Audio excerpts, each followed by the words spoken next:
Hello, dear learners. How are you? I think you are fine by the grace of Almighty.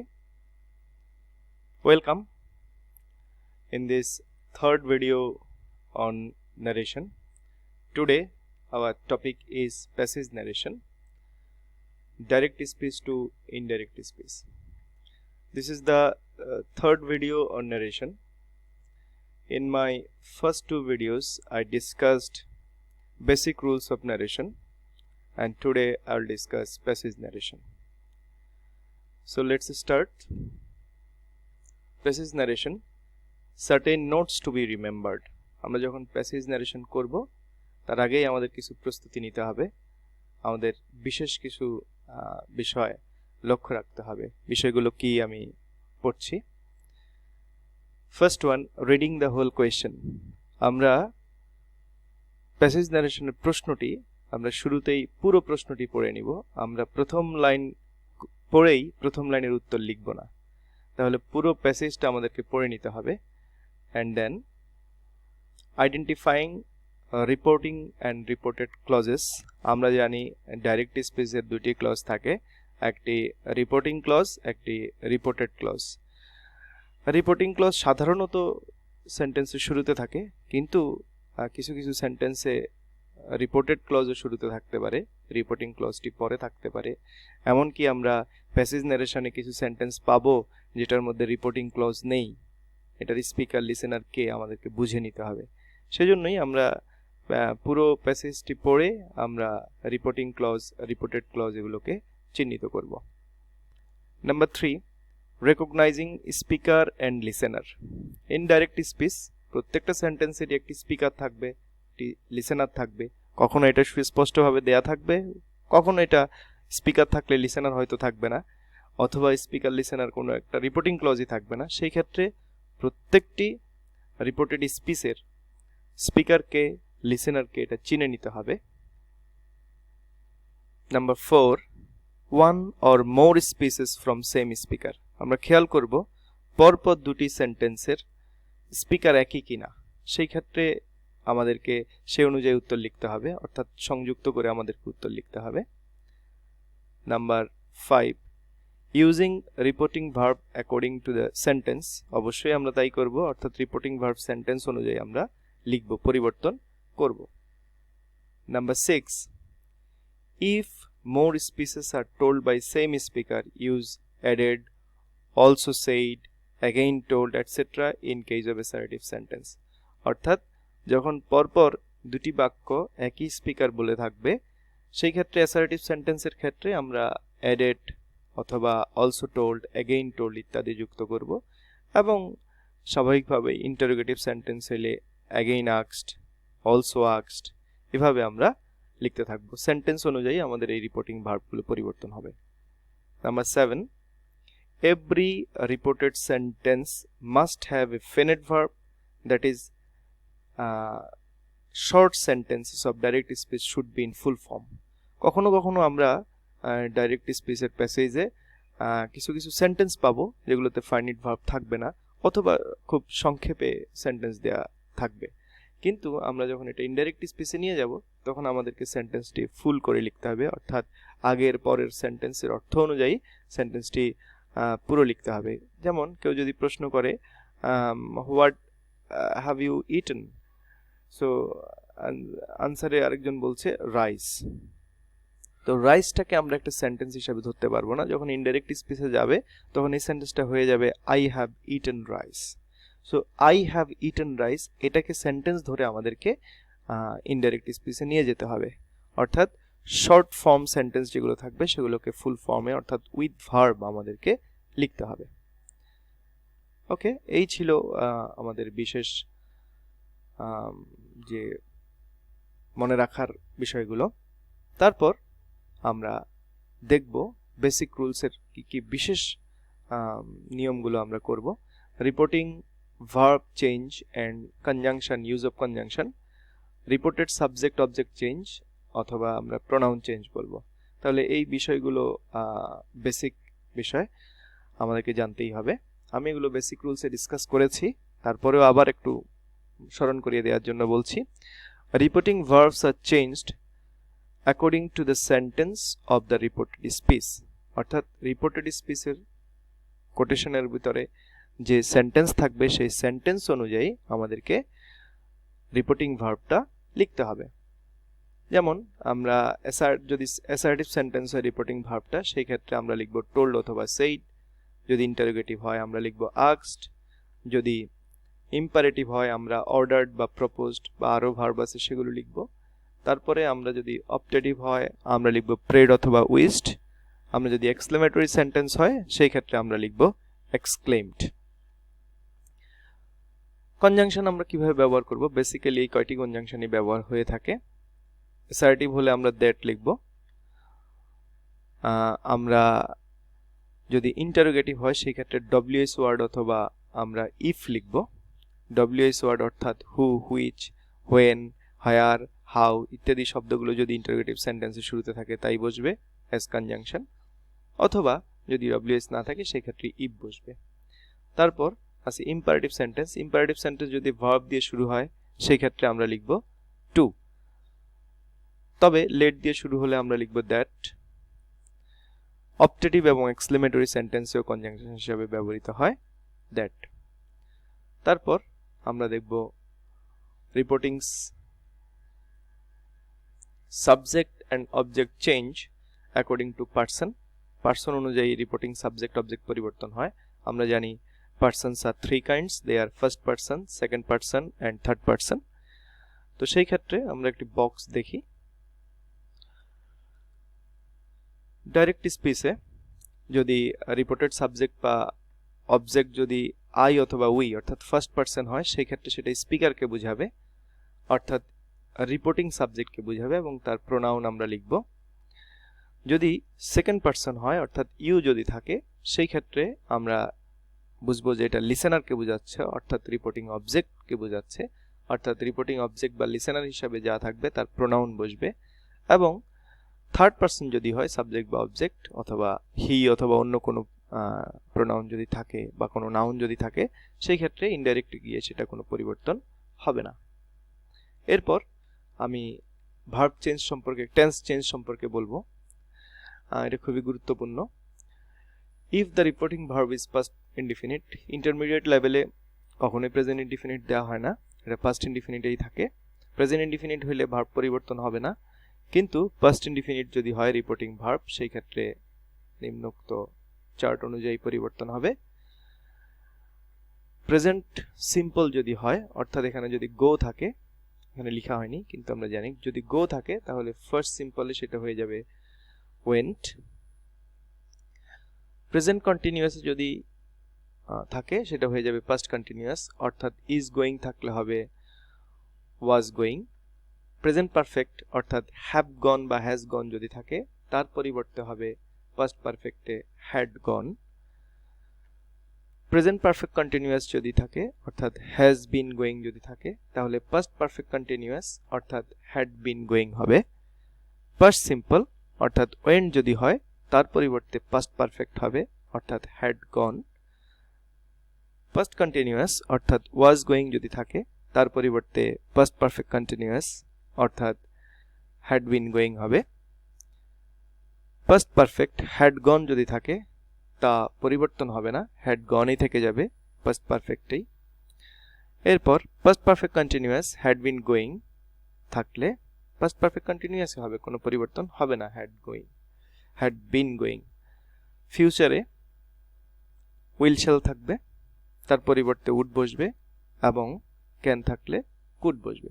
তাহলে আমরা যে জিনিসটা দেখতে পেলাম অর্থাৎ প্রেজেন্ট টেন্সের চারটি verb, present indefinite, present continuous, present perfect এবং প্রেজেন্ট পারফেক্ট কন্টিনিউয়াস, এই সবগুলোই পাস্টে পরিবর্তন হবে, অর্থাৎ past indefinite, past continuous, past perfect এবং পাস্ট পারফেক্ট কন্টিনিউয়াস।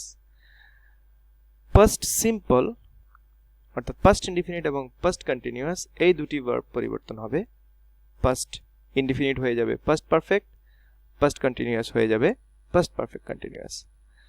দুটি ভার্ব পরিবর্তন হবে না, এরা হলো পাস্ট পারফেক্ট এবং পাস্ট পারফেক্ট কন্টিনিউয়াস, যা আছে তাই থাকবে। অর্থাৎ এখানে ছিল হ্যাড গন, এখানেও হ্যাড গন, এখানে হ্যাড বিন গোয়িং, এখানেও বসছে had been going.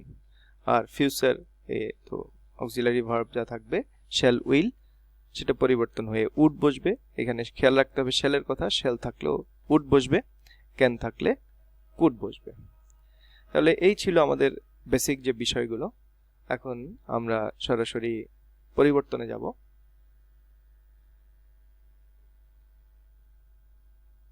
Okay, examples of changing speech, direct to indirect. আমরা আগে প্রশ্নটা দেখে নিই এবং পুরো প্রশ্নটা ভালো করে পড়ে নিই। You look a little bit like my mother, he said, especially in the dark by the fire. এই সেন্টেন্সে আমরা স্পিকার পাচ্ছি হি সেইড, নাম এখনো পাইনি। সে বলেছিল, আপনাকে দেখতে কিছুটা আমার মায়ের মতো মনে হয়, বিশেষ করে যখন অন্ধকারে আগুনের পাশে বসেন। But you were only 4, Jerry, when you came here. You have remembered how she looked all these years. এই সেন্টেন্সে স্পিকার এবং লিসেনার দেওয়া নেই। সেন্টেন্সটির অর্থ হলো এরকম, কিন্তু তোমার বয়স ছিল শুধুমাত্র 4 যখন তুমি এখানে এসেছিলে জেরি। তুমি এত বছর ধরে তাকে দেখতে কেমন সেটা মনে রেখেছো। এই সেন্টেন্স দুটি কে বলেছে দেয়া নেই, কিন্তু আমরা এটা বুঝতে পারি যে হি, অর্থাৎ এখানে তো নামটা আমরা পেয়েই গেলাম, জেরির সাথে কথা হচ্ছিল, তার মানে আমরা জানি জেরির এবং অথরেসের সেই গল্পটি। তার মানে কথা হচ্ছিল দ্য রাইটার অথবা অথরেসের সাথে। তার মানে এই দুটি সেন্টেন্স বলেছিল, বার্ড থেকে শুরু করে হিয়ার পর্যন্ত এটা, এবং you have remembered how she looked all this years, এই দুটি সেন্টেন্স বলেছিল দ্য অথরেস, অথবা আমরা দ্য রাইটারও লিখতে পারি, লেখিকা। তারপর my mother lives in Manville, আমার মা ম্যানভিলে বাস করেন। I see her every summer, আমি তাকে প্রতি গ্রীষ্মে দেখি। শি সেন্ডস ফর মি, তিনি আমার জন্য উপহার পাঠান। হি সেইড, এবং ওনার প্রশ্নের জবাবে জেরি জবাব দিয়েছিল যে আমার মা ম্যানভিলে বাস করে, আমি তাকে প্রতি গ্রীষ্মে দেখি এবং তিনি আমার জন্য উপহার পাঠান। তাহলে আমরা পুরো প্যাসেজের কোথাও কিন্তু জেরির সাথে কার কথা হচ্ছে আমরা সেটা পাইনি, কিন্তু আমরা গল্পটি জানা থাকার কারণে বুঝতে পারি জেরির সাথে কথা হচ্ছিল অথরেসের অথবা রাইটারের। তো প্রথম সেন্টেন্স আমরা রিপোর্টিং ক্লজটি আমরা পরে মাঝখানে পাচ্ছি। এই ক্ষেত্রে স্পেশালি ই স্মল লেটার দিয়ে শুরু হয়েছে। আমরা জানি যে ইনভার্টেড কমার ভিতরে, কোটেশনের ভিতরে সেন্টেন্স শুরু হয় ক্যাপিটাল লেটার দিয়ে, কিন্তু আমরা এখানে ব্যতিক্রম পাচ্ছি, এটা শুরু হয়েছে স্মল লেটার দিয়ে। এটা ইন্ডিকেট করে যে এটি আসলে নতুন কোনো সেন্টেন্স নয়, এটি আগের সেন্টেন্সেরই অংশ। অর্থাৎ you look a little bit like my mother specially in the dark by the fire, এটা একটি সেন্টেন্স, এবং এই সেন্টেন্সটি বলেছে হি অর্থাৎ জেরি। যেহেতু আমরা নামটা পাচ্ছি, আমরা শুরুতে নাউন দিয়ে শুরু করব, আমরা প্রোনাউন দিয়ে শুরু করব না। এবং অ্যান্সারে ইনডাইরেক্ট স্পিচে আমাদেরকে সবসময় স্পিকার এবং লিসেনার দুটি উল্লেখ করতে হবে। তাহলে আমরা এখানে জেরি পাচ্ছি স্পিকার, লিসেনার পাচ্ছি অথরেস। এখন প্রশ্ন হলো আমরা রিপোর্টিং ভার্ব সেইড টু, এটা পরিবর্তে কি লিখব? এটা লেখার জন্য আমাদেরকে দেখতে হবে সেন্টেন্সটি কি সেন্টেন্স, আমাদের কোটেশনের ভিতরে কি সেন্টেন্স দেওয়া আছে। আমরা জানি এই সেন্টেন্সটি একটি অ্যাসার্টিভ সেন্টেন্স, কারণ এখানে সাবজেক্ট আছে শুরুতে, এরপরে ভার্ব আছে। তাহলে অ্যাসার্টিভ সেন্টেন্সে সেইডের পরিবর্তে টোল্ড বসবে। আমরা অ্যান্সারটা দেখি কি লেখা হয়েছে, আমরা কি লিখেছি দেখি। এখানে লেখা আছে জেরি টোল্ড দ্য রাইটার অথবা অথরেস। তাহলে আমরা স্পিকার জেরি লিখলাম, এখানে রিপোর্টিং ভার্ব লিখলাম টোল্ড, তারপর আমরা লিসেনার হিসেবে লিখলাম দ্য রাইটার অথবা অথরেস। পরীক্ষায় তোমরা দুটি অবলিক দিয়ে লিখবে না, যে কোনো একটি লিখবে, অথরেস লিখলেও ভালো, অথবা তোমরা রাইটারও লিখতে পারো। তারপর কনজাংশন, আমরা কনজাংশন হিসেবে অ্যাসার্টিভ সেন্টেন্স হওয়ার কারণে দ্যাট লিখব, ঠিক যেই কারণে আমরা এখানে টোল্ড লিখেছি সেই একই কারণে আমরা এখানে কনজাংশন হিসেবে লিখব দ্যাট। তারপর প্রোনাউন পরিবর্তন অর্থাৎ রিপোর্টেড সাবজেক্ট পরিবর্তন। রিপোর্টেড সাবজেক্ট হিসেবে এখানে আছে ইউ, আমরা এটা পরিবর্তন করব পার্সন অনুযায়ী। ইউ হলো সেকেন্ড পার্সন, সেকেন্ড পার্সন বলতে এখানে বোঝাচ্ছে লিসেনারকে। লিসেনার হিসেবে আমরা অথরেসকে পাচ্ছি, আমরা জানি অথরেস একজন ভদ্র মহিলা, তো সেই ক্ষেত্রে আমরা তার প্রোনাউন লিখব, প্রোনাউন হবে শি, আমরা এখানে শি লিখেছি। এরপর ভার্ব, ভার্ব পরিবর্তন, লুক প্রেজেন্ট ইনডিফিনিট আছে, তার পরিবর্তে পাস্ট ইনডিফিনিট হবে লুকড। তারপর এ লিটল বিট লাইক পর্যন্ত পরিবর্তন হবে না, হয়নি, কিন্তু আরেকটা প্রোনাউন পাচ্ছি মাই, এটা পরিবর্তন হবে। মাই বলতে বোঝায় ফার্স্ট পার্সন, এটা ফার্স্ট পার্সন। ফার্স্ট পার্সন মানে বোঝাচ্ছে স্পিকার কি, স্পিকার জেরি, জেরির প্রোনাউন হলো হিজ, এখানে পসেসিভ প্রোনাউন বসছে, হি এর পসেসিভ হিজ মাদার। এরপর সেন্টেন্সের বাকি অংশ specially in the dark by the fire, এটা বসে যাবে কারণ এখানে পরিবর্তন করার জন্য কিছু নেই। তাহলে আমরা প্রথম সেন্টেন্সটি লিখে ফেলেছি। প্রথম সেন্টেন্সে আমরা যা লিখেছি, Jerry told the authoress that she looked a little bit like his mother specially in the dark by the fire. তারপর এই সেন্টেন্স অর্থাৎ but you are only 4 Jerry when you came here, এই সেন্টেন্সটির স্পিকার লিসেনার কিছুই দেয়া নেই, কিন্তু আমরা বুঝতে পারি এই সেন্টেন্সটি বলেছিল অথরেস এবং বলেছিল জেরিকে। সেজন্য আমরা শুরুতে লিখব দ্য অথরেস অথবা দ্য রাইটার। আমরা এখানে রাইটার লিখেছিলাম শুরুতে, সেজন্য দ্য রাইটার লিখেছি। দ্য রাইটার এটাও অ্যাসার্টিভ সেন্টেন্স, সেজন্য টোল্ড, কনজাংশন হিসেবে বসবে দ্যাট। এরপর এখানে আছে শুরুর বাট আমরা অ্যাভয়েড করব, এখানে আছে ইউ, ইউ মানে সেকেন্ড পার্সন, সেকেন্ড পার্সন মানে লিসেনার। এখানে লিসেনার দ্য রাইটার বলেছিল জেরিকে, সেজন্য আমরা এখানে জেরির পরিবর্তে প্রোনাউন লিখব হি। ওয়ার অর্থাৎ পাস্ট ইনডিফিনিট, পাস্ট ইনডিফিনিটের পরিবর্তে পাস্ট পারফেক্ট, অর্থাৎ ওয়াজ বা ওয়ার থাকলে তার পরিবর্তে হ্যাড বিন। অনলি 4। তারপর জেরিটা যেহেতু আমরা শুরুতে লিখেছি তারপর তাহলে আর এখানে না লিখলেও চলবে। তারপরের অংশ হোয়েন ইউ কেম হিয়ার, আমরা হোয়েন বসে যাবে। তারপর ইউ আবার পরিবর্তন হবে একইভাবে এখানে যেভাবে পরিবর্তন আমরা করেছি। You second person, second person বলতে এই সেন্টেন্সের লিসেনারকে বোঝাচ্ছে, এই সেন্টেন্সের লিসেনার এখানে উল্লেখ নাই, কিন্তু আমরা জানি লিসেনার জেরি, জেরির পরিবর্তে বসবে হি। এরপর কাম থাকলে গো হয়, আর কেইম পাস্ট ইনডিফিনিটে আছে, পাস্ট ইনডিফিনিটের থাকলে হবে পাস্ট পারফেক্ট, তাইলে গো এর পাস্ট পারফেক্ট হলো হ্যাড গন। তারপর হিয়ার এর পরিবর্তে বসবে দেয়ার। তারপর you have remembered how she looked all this years, এই কথাটিও দ্য রাইটার বলেছিলেন। আমরা এখানে একটা প্রশ্নবোধক দেখতে পাচ্ছি, কিন্তু এখানে আমরা শুরুতে কোনো ডাব্লিউএস ওয়ার্ড অথবা কোনো অক্সিলারি ভার্ব দেখতে পাচ্ছি না, তার মানে কাঠামোগত দিক থেকে এটা প্রশ্নবোধক নয়, কিন্তু শেষে একটা প্রশ্নবোধক আছে। কখনো কখনো এমন হতে পারে আসলে এই ধরনের সেন্টেন্সগুলো দিয়ে যত না প্রশ্ন বোঝানো হয় তার থেকে বেশি বিস্ময় প্রকাশ করা হয়। এখানে বিস্ময় প্রকাশ করা হয়েছে, অর্থাৎ জেরি কিভাবে এত বছর ধরে তার মায়ের চেহারাটা স্মরণ রেখেছে সেটা লেখিকা বিস্ময় প্রকাশ করেছেন, বিস্ময় বোধ করেছিলেন। সেজন্যই আমরা এটাকে প্রশ্ন হিসেবে ট্রিট করব না, এটা অ্যাসার্টিভ সেন্টেন্স, শুধু এই সাইনটা থাকার কারণে আমরা শুরুতে লিখব বিং সারপ্রাইজড, তাহলে আমাদের বিস্ময় প্রকাশ হয়ে গেল। তারপর এই কথাটা কে বলেছিল, এই সেন্টেন্সটি দ্য রাইটার অথবা অথরেস বলেছিল, সেজন্য তার পরিবর্তে আমরা লিখলাম শি, অ্যাসার্টিভ সেন্টেন্সের কারণে লিখলাম টোল্ড, এবং কনজাংশন হিসেবে আমরা দিলাম দ্যাট। তারপর এখানে আছে ইউ, ইউ মানে সেকেন্ড পার্সন, সেকেন্ড পার্সন মানে লিসেনার।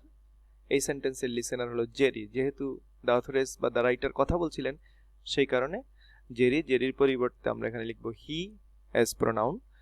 তারপর remember, you have remembered, present perfect tense আছে have remembered, present perfect tense থাকলে হয়ে যাবে past perfect tense had remembered. তারপর হাউ বসে যাবে, বসলো হাউ। তারপরে শি, শি বলতে এখানে জেরির মাকে বোঝানো হচ্ছে, সেজন্য আমরা শি লিখে দিব, অর্থাৎ থার্ড পারসন কোনো পরিবর্তন হয়নি, তবে দুটি শি কনফিউজড হয়ে যাওয়ার বিষয়, অর্থাৎ একটি শি আছে এখানে রাইটার হিসেবে, আরেকটি শি জেরির মা। তো জেরির মা বোঝানোর জন্য আমরা এখানে ব্র্যাকেটে মাদার লিখে দিলাম। তারপর লুকড ভার্বটি আছে, looked verb past indefinite tense, সেজন্য হয়েছে past perfect tense had look. All these years, these এর পরিবর্তে বসবে দোজ।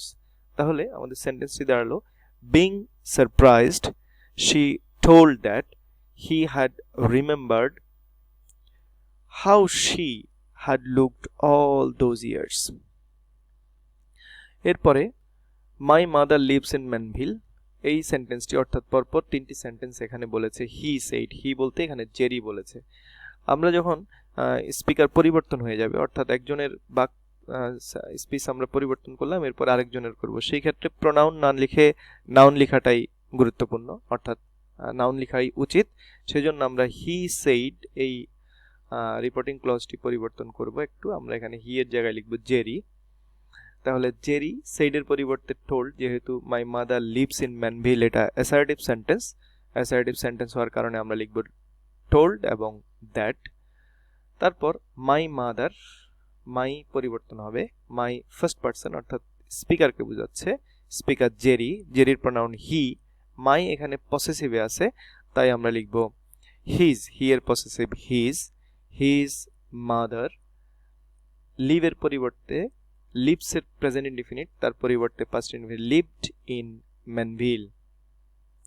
তারপর এর পরের সেন্টেন্সটি I see her every summer, এই সেন্টেন্সটিও জেরি বলেছিল, সেজন্য আমরা লিখব হি অ্যাডেড দ্যাট, অর্থাৎ পরপর দুটি সেন্টেন্স, এই একটি sentence my mother lives in Manville, Manville এবং I see her every summer, এই দুটি সেন্টেন্স অ্যাসার্টিভ সেন্টেন্স, দুটি অ্যাসার্টিভ সেন্টেন্স পরপর থাকার কারণে আমরা লিখেছি অ্যান্ড অ্যাডেড দ্যাট।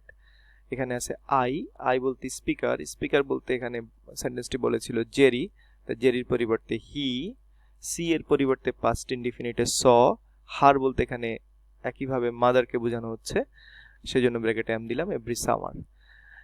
জেরি আবার বলেছিল শি সেন্ডস ফর মি, তাহলে জেরি আবার বলেছিল সেজন্য and also told that, and also told that, again told that আমরা লিখতে পারতাম। শি এখানে বসে যাবে কারণ মাকে বোঝানো হচ্ছে, সেই জন্য শি বসে গেছে।